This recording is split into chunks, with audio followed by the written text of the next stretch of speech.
When you're thinking about the things you have to do or playing instinctually is when you don't make a mistake. It's like if you were on stage telling a joke and you were thinking like, oh, don't say this or don't do that. Right. Your brain is now, that's going to get pushed out. You have to be in the moment, you know? And he's clearly not in the moment. And if he is, he's in the wrong moment, dude. And England doesn't look great either. I think there's a lot of, questions. I mean, we should talk about that game a little bit because the fact that England, there's just so much drama around Harry Maguire, bro. Harry Maguire giving up that penalty. Oh, wow. They lost their last three. They lost 3-2 to the Netherlands. They lost 2-1 to Belgium, and they lost 1-0 to Poland. Yeah. Damn, bro. Yeah. At least we drew. Karol Swiderski scored the goal, a great goal against Wales. It was a sort of a 1-2 and a layoff from Robert Lewandowski. And Karol Swiderski just absolutely was an absolute banger. It was a great goal. Bro. So MLS doing it, okay, out here. He got that whole hog barbecue in him. Okay, so the game against Germany, a lot of people, they saw that game, and then same as I'm sure England is watching this game against the U.S., seeing how they're going to prepare against them. But everybody basically saying they're like just chomping at the bit, like, yo, make sure you call up Harry Maguire, okay? Don't let his club form affect. You said you're going to be watching a lot of these men's national team players. I'm also going to be watching Gareth Southgate on his ring camera and Harry Maguire, bro. We can't have the injury for either of the two of you. We need both of you. We need them in full. I make sure Erik ten Hag doesn't play him too much. Just give him limited minutes because he has a job to do with the English national team. It's very important. Because the U.S. men's national team hope hangs on both Gareth Southgate and Harry Maguire just walking up confidently at the beginning of the match into that game. Look, Harry Maguire started, I believe, both matches against the Italy and against Germany. And some people cannot explain it. And sometimes when he gave up that penalty, he gave the ball away first. Who was it? Jamal Musiala who could have played for England. I remember I said I thought he played for England. He had a couple. I think there was another country as well. I think in Nigeria he could have played for as well. He had a group. You gave the ball away to the wrong dude. And he tried to fix his problem very quickly. Ended up giving up a penalty. He was like, what if I just smashed through this player real quick? And I don't know. Do you feel bad for Harry Maguire at all? I'm like, I do. I feel terrible. Jamal says Harry Maguire's finished. We're kidnapping him. I can't lie. I feel bad only because, one, did you see the video of him limping out of the stadium? I did not. So he had his bags with him, and he had a noticeable limp in front of the cameras, which I honestly think Gareth Southgate put his arm around him and said, do me a favor. Oh, okay. On the way out of here, I need you to limp. I need you to do the Kaiser Soze. We're going to give you an excuse. Right. I can't have you out here saying you're bad, so bad we can't start you. We're going to have to give you an injury. Now, I know it's a long ways away, but he ain't really playing for Manchester United anyway. So it only hopefully this if you're an England fan, this limp continues into the World Cup. But I honestly think like there's just it's a lose-lose for him because he played really well with England national team, with the English national team, but was playing terribly for Manchester United. Right. And everyone's like, well, he plays better for country than club. Yeah, like at the Euros especially. At the Euros. He did play well, yeah. Then he can't even do that. Yeah, dude. Yeah. And then look, at the end of the day, these are the only people vouching for you now. I know, you can't let them down. And here's the thing, he's not a bad defender.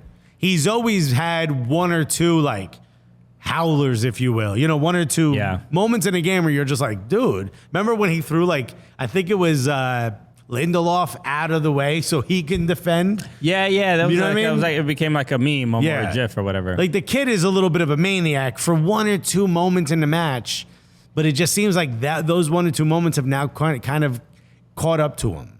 Yeah. And what I hate about it is it's a confidence issue at this point. Yeah, it's in his head. He's in his head, man. And this happens to a lot of players, especially the ones that get so much media scrutiny.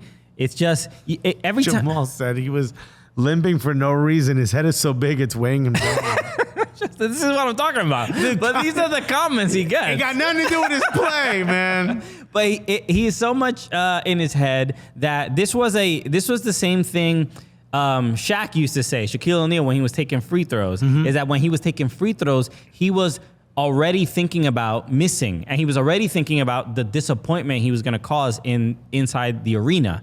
That affected him taking the shot. It was just so psychological. Sports is all confidence. Right. And this is what I think Harry Maguire is going through, where he's already thinking about what the repercussions of his mistakes are going to be before he even makes a mistake. Or I don't even know if he's actually thinking about that, because that seems to be like maybe dead balls are the only moments where you actually have a moment to think about that. I think when you're in the game and it's going, I think more than anything is 100% of his brain isn't on what's happening in the moment. Right. It's, I better not make a mistake. When you're thinking, I better not make a mistake, is when you make mistakes. When you're thinking about the things you have to do or playing instinctually is when you don't make a mistake. It's like if you were on stage telling a joke and you were thinking like, oh, don't say this or don't do that, is your brain is now, that's going to get pushed out. You have to be in the moment, you know? And he's clearly not in the moment. And if he is, he's in the wrong moment, dude. So look, all I'm saying is, head up. Harry, we need you at the World Cup, buddy. Jamal says we got 3 bozos in the team. Luke Pog, which I mean is Shaw, but I guess because he's a little thick. Okay, good for him. All right. We looking respectfully. All right. Harry Maguire and Gareth Sidegate. Lord save the king. Lizzie might wake up after game 2. Bro. So look. As far as the U.S. Preparing for this team, look, I'll say this. After watching those 2 matches for that England played, I'm not particularly worried. And I think England is probably going to go into the game against U.S. with a bit more confidence because, the results for the last 2 matches for the U.S. have been what they are. But realistically, again, like and I said it before, if we have our full roster, we're gonna have players that play in the Premier League, play in La Liga, play in Bundesliga. There might be 1 or 2 MLS guys. Right. And so as far as just the confidence of those players that are playing against the pretty much top tier talent in Europe, the majority of our players will be those kinds of players. So I don't look. I think if we have our best roster, I think it'll be a good match. And maybe, and I'm willing to admit that on paper, if you put both teams next to each other, England probably wins on whatever FIFA rating, whatever you want to say. Yeah. But I think when it comes to the 11 on the pitch and whatever the tactics are, I think USA have a little bit of an edge, but it's got to be our full squad. And, unfortunately, we're a little bit thin. We're a little bit thinner than England, which is just a stacked squad. Right. But I think it's another team that suffers from a serious drop-off after their first 11. Jamal says, Ivan Toney heat map was crazy, though, from coach to airplane back to Brentford. That's right. Ivan Toney didn't even get to play. It was a big deal, and they made a lot of noise about it. I thought Harry Kane stayed in that game way too long, by the way. Against Germany. It is Harry Kane. He ended up getting that penalty. Right. But even still. Or scoring the penalty, I should say. Even still, I don't think he, deserved to stay in the game as long as he did, because I don't think he did enough. But, it's Harry Kane, of course.